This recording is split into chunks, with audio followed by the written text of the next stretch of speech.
Good morning students. बेटा आज की क्लास में जो हम करने वाले हैं वो है Faraday's law.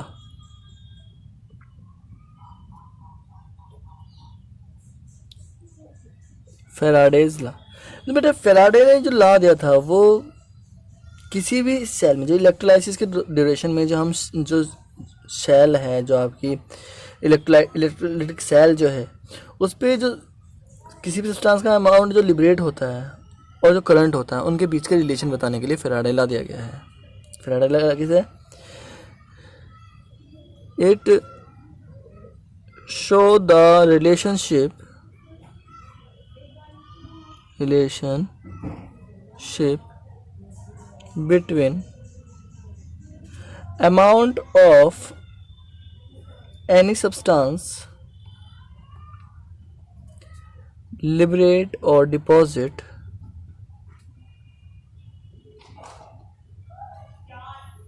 and the amount of and the current passed। तो क्या शो करता है कि रिलेशनशिप शो करता है सब्सटेंस का अमाउंट पर और करंट में, ये दोनों अमाउंट शो करते हैं। तो फैराडे के बेटा दो लॉ दिए गए हैं इलेक्ट्रोलाइसिस के लिए। यहाँ कर लीजिए, इसे हम फैराडे लॉ ऑफ इलेक्ट्रोलाइसिस भी बोलते हैं, तो वही हम यहाँ पर लिखेंगे।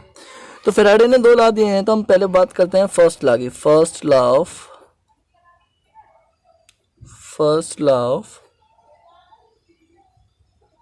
Faraday. First law of Faraday बेटा ये आपको हमेशा याद रखना है, ये सिंगल सेल के लिए, किसी भी सिंगल सेल के लिए फर्स्ट लॉ है। तो क्या ये क्या कहता है, इट स्टेट दैट, अगर मैं बात करता हूँ इसका स्टेटमेंट क्या है, the mass, it state that the mass of any substance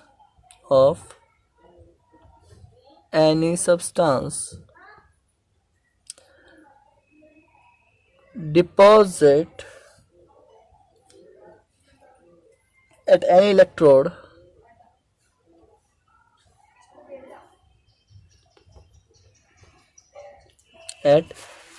electrode during electrolysis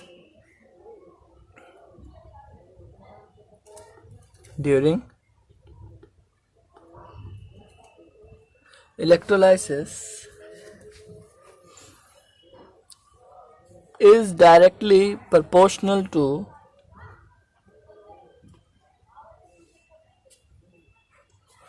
the quantity of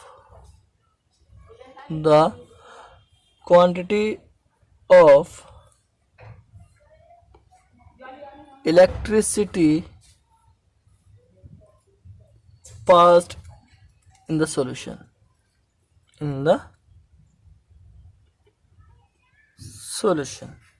तो सिंगल इलेक्ट्रोड क्या कहता है बेटा, the mass of any substance deposit at any electrode during electrolysis is directly proportional to quantity of electricity passed in the solution. अब मान लो if W gram of substance deposit, कब, या फिर कह लीजिए लिबरेट कह लीजिए, है ना, on passing q coulombs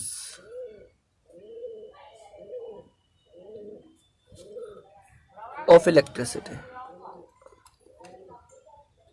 then according to first law of electrolysis W is directly proportional to Q के। yes? अब चार्ज के, इलेक्ट्रिसिटी के, और हमें बताया W will be equal to किसके हो जाएगा, Z इंटू क्यू के, और हमें ये भी बताया Q इक्वल टू किसके होता है, I into T, current into time, और करंट इंटू टाइम तो W will be equal to Z I T, जहाँ पर Z क्या है बेटा, Z आपका कांस्टेंट है और जिसे हम बोलते हैं इलेक्ट्रोकेमिकल इक्विवेलेंट। क्या बोलते हैं, इलेक्ट्रोकेमिकल इक्विवेलेंट। क्लियर है। तो Z को हम बोलते हैं इलेक्ट्रोकेमिकल इक्विवेलेंट। तो this is the first law of आपका फर्स्ट लॉ ऑफ फैराडे। अगर हम यहाँ बात करते हैं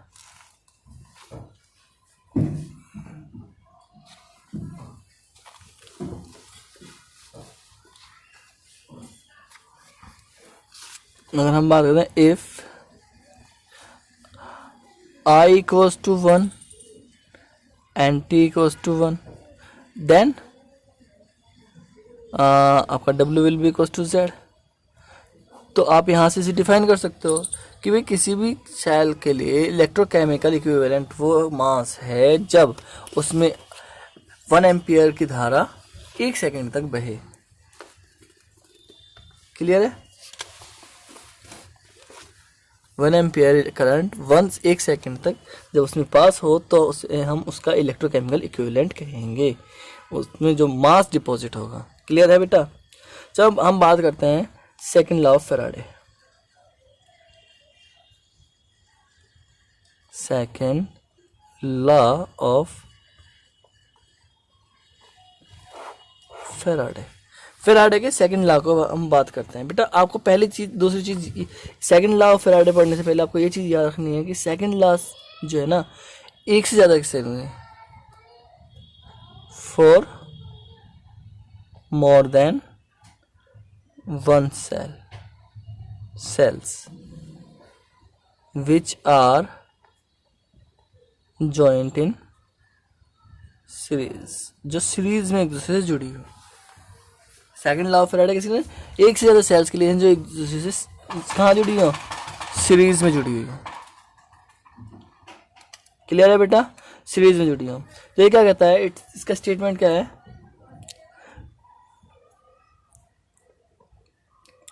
या कह लीजिए सीरीज में सेल कैसे होती है। तो एक सेल ये मान लीजिए, एक सेल ये मान लीजिए, और इन दोनों सेल को अगर हम बात करते हैं तो भाई हमने एक सेल ये ली और 2 इलेक्ट्रोड यहाँ पर, 2 इलेक्ट्रोड यहाँ पर, ओके, 4 इलेक्ट्रोड हो गए। और इन 4 इलेक्ट्रोड में हम इन्हें एक दूसरे से जोड़ दें और इन दोनों को हम एक दूसरे से जोड़ दें, तो ये आपका सेल हो जाएगी जुड़ी हुई। क्लियर है बेटा? ये रफली मैंने आपको बना के दिखाया है। तो इस तरह सीरीज में एक दूसरे से जुड़ी होती हैं, चाहे एक बना लो, चाहे 2 बना लो, चाहे जितने भी आप बना सकते हो उतने बना सकते हो आप। क्लियर है? तो अब हम बात करते हैं सेकंड लॉ ऑफ फैराडे के। तो ये क्या कहता है, when the same quantity of electricity, क्या कहता है ये, when the same quantity of electricity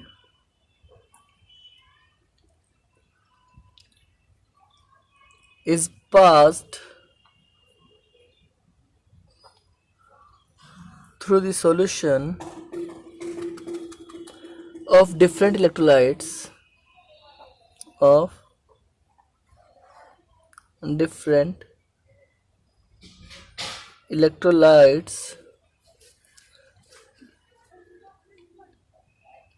connected in series,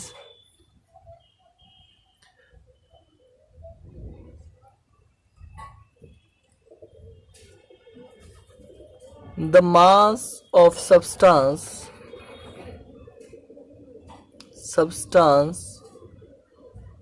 which liberate या कह लीजिए which deposit is directly proportional to the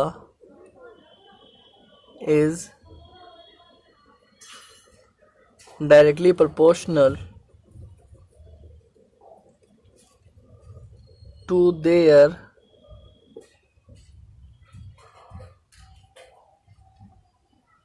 equivalent weights।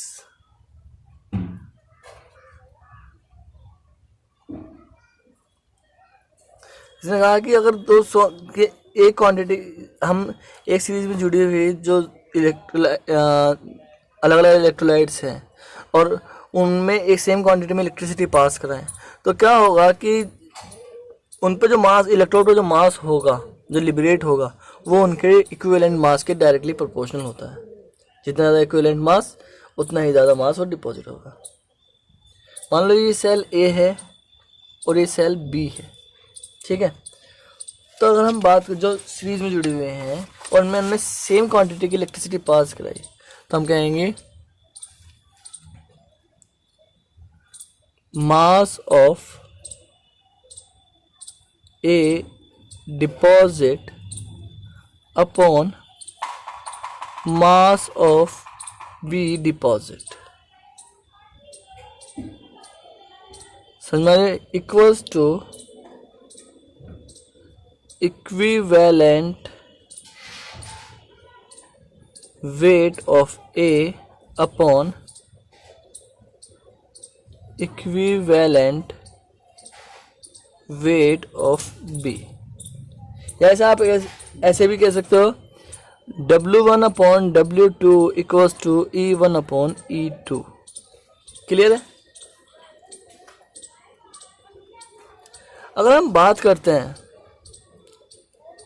इन दोनों केस में, इन दोनों जो इलेक्ट्रोकेमिकल सेल्स उनमें इलेक्ट्रोकेमिकल जो इक्विवेलेंट्स यानी हमारे जो थे, तो हमें पता है कि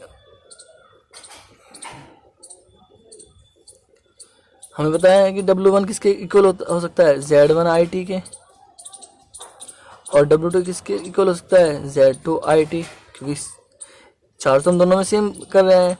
तो यहाँ से अगर हम ले इस इक्वेशन को, ये फर्स्ट इक्वेशन है, और W1 और W2 की वैल्यू हम वहाँ पुट करें तो IT से IT कैंसिल हो जाएगा। तो क्या बनेगा आपका Z1 upon Z2 equals to E1 upon E2। यहाँ से एक चीज़ निकल कर आती है बेटा कि Z जो होता है वो डायरेक्टली प्रोपोर्शनल होता है E के, या फिर कह लीजिए E directly proportional to Z। यहाँ ऐसे लिखते हैं E directly proportional to Z, yes, या फिर E equals to Z into F। यहाँ पर F क्या है, F फेराडेज कांस्टेंट है, F फेराडेज कांस्टेंट है। तो ये तो आपको पता है कि इक्विवेलेंट वेट किसी भी सब्सटेंस का कांस्टेंट होता है, तो वो दोनों कांस्टेंट की मल्टीप्लाई के इक्वल हो गया। यहाँ से कोई दिक्कत नहीं है आपको। F की वैल्यू हम कैसे निकालेंगे, ये चीज़ ये हम देखते हैं। मान लो हमारे पास कोई सेल है, हमने उसका ऑक्सीडेशन या रिडक्शन कराया, उसमें हमने इलेक्ट्रॉन निकाला और वो ए जो है डिपॉजिट हो गया किसी इलेक्ट्रोड पर। अब हम कह रहे हैं कि एक इलेक्ट्रॉन वहाँ डिपॉजिट हुआ है, तो एक इलेक्ट्रॉन का चार्ज क्या होगा, charge present on one electron equals to 1.6 into 10 की पावर माइनस के 19 कूलम। यस, क्या कह लीजिए, अगर हम इसे 1 मोल लें तो charge present on 1 mole electrons, या 1 मोल ऑफ सब्सटेंस कह लीजिए। यस, तो कितना हो जाएगा बेटा, 1.6 इंटू 10 की पावर माइनस के 19 मल्टीप्लाई विद 6.022 इंटू 10 की पावर 23। यस, ये हो जाता है आपका 96,487 के इक्वल, 96,487 के इक्वल। ऐसे हम ऑलमोस्ट 96,500 लेते हैं। 96,500 हम क्यों लेते हैं बेटा, फॉर जो हम कैलकुलेशन रीजन की राउंड फिगर में लेते हैं कैलकुलेशन रीजन के लिए। इतने कुलाम पर मोल हो गया आपका, कुलाम मोल पर मोल, ओके, इतने कुलाम पर मोल हो गया आपका। तो ये एक फेराडे की वैल्यू है, it is known as 1 Faraday, यानी 96,000। 1 फेराडे की वैल्यू जो होती है, 1 फेराडे या कह लीजिए 1F इक्वल्स टू 96,500 कुलाम। क्लियर है बेटा आपको।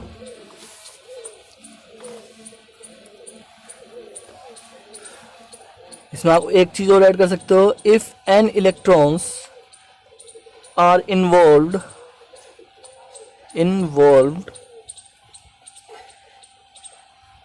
इन इलेक्ट्रोलाइसिस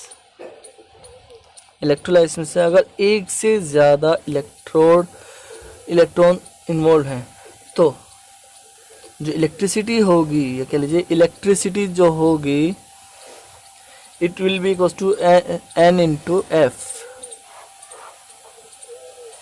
क्लियर है बेटा आपको? अब आपको नेक्स्ट हम बात करें, अगर हम बात करें दोनों जो हमारे जो लॉ हमने पढ़े हैं उन दोनों लॉ को अगर हम क्या करें, उन दोनों लॉ को अगर हम कंबाइन करें, क्या on combining first and second law, first and second law को अगर आप कंबाइन करो तो हमें पता है W इक्वल्स टू क्या था, W equals to Z into Q था फर्स्ट लॉ। यस,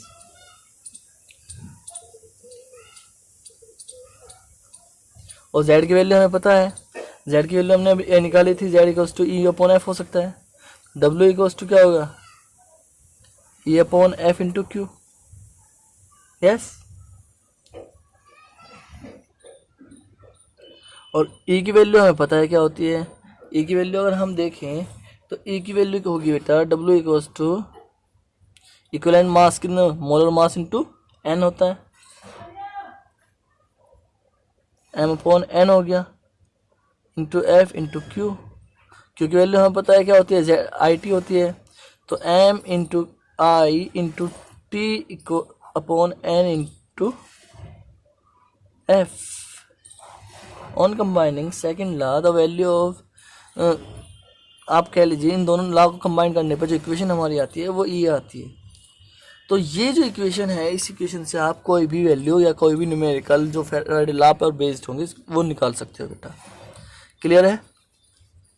तो ठीक है, इसके ऊपर आपको जो न्यूमेरिकल्स आपकी बुक में दिए गए हैं उनकी प्रैक्टिस करनी है, बाकी हम नेक्स्ट क्लास में करेंगे। Thank you.